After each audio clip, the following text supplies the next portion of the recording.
This coming Wednesday, Federal Cabinet will now ratify the deal that's been done this afternoon between the Prime Minister and the National Party over a net zero policy. After that, Scott Morrison jets his way to Glasgow for these UN climate talks. You cannot believe the trajectory of this, given at the last federal election, Scott Morrison, the Treasurer, the Defence Minister, the National Party were incredibly against a net zero policy.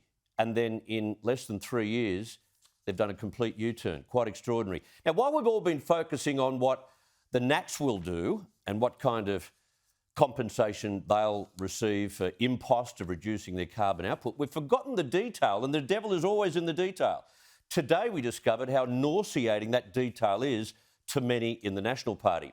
Senior Nats are understandably alarmed at reports from the UK that there's a push on from conference leaders to force countries like our own to cut global beef production and encourage plant-based diets to further reduce carbon emissions.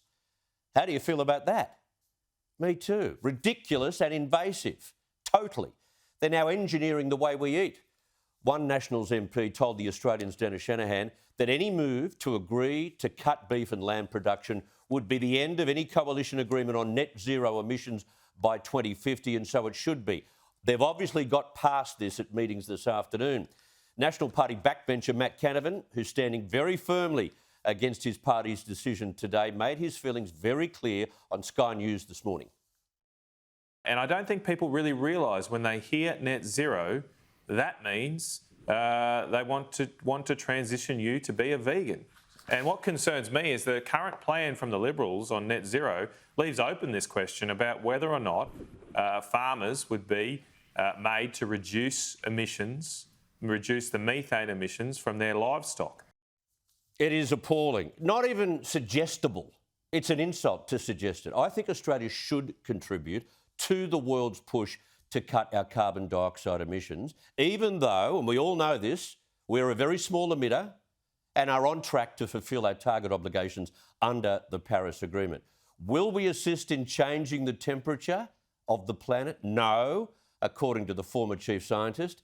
But the investment world is planning on punishing nations who don't do their bit, and that will hurt everyone, which is why the likes of the Prime Minister, Treasurer, Defence Minister, and now the National Party have all done this incredible U-turn and are devotees of net zero. But keep your hands off what we eat. According to documents leaked by Greenpeace to the BBC, the draft report states plant-based diets can reduce greenhouse gas emissions by 50%. There are also passages in the COP26 text describing beef as a high-carbon food, and they're even rallying support for an international Meatless Monday. Give me a break. It looks like this conference is being run by kids in primary school. Now, Brazil and Argentina, big beef exporters, they're already complaining about this, and I hope Australia does the same thing as soon as they get on the ground. I spoke with Agriculture Minister David Littleproud on radio today, and he wasn't having a bar of it either. This is where the religious elements of both sides of the climate debate really don't help anybody. It doesn't help the pragmatic way in which we can actually embrace technology, whether that be in the red meat sector, whether that be in the plant-based. And as Agriculture Minister, I obviously support all, but we've got to be sensible about this. And crazy ideas about cutting out red meat out of your diet is nonsense. It's like as if Greenpeace is being run by primary school kids. Yeah, I don't necessarily take a lot of credence from what Greenpeace say. And the reality is, I think what Australians want is honesty. See, you could ditch the diet changes and push for all the great Australian agricultural technology that changes the composition of paddocks and soils and leads to a reduction in methane from cattle. That's what we're doing successfully in pockets of rural Australia, planting high-quality grasses and legumes containing secondary metabolites, such as tannins, and it's called carbon farming. We're doing it. The IPC, even PCC, congratulated Australia for this technology. It can change targets. It can help nations reach targets, not dumb and divisive orders on what to eat. Let's hope the PM and the Energy Minister slam all of this rubbish. Any fine detail associated with net zero policy that clobbers agriculture, mining or industry needs to be deleted and shredded.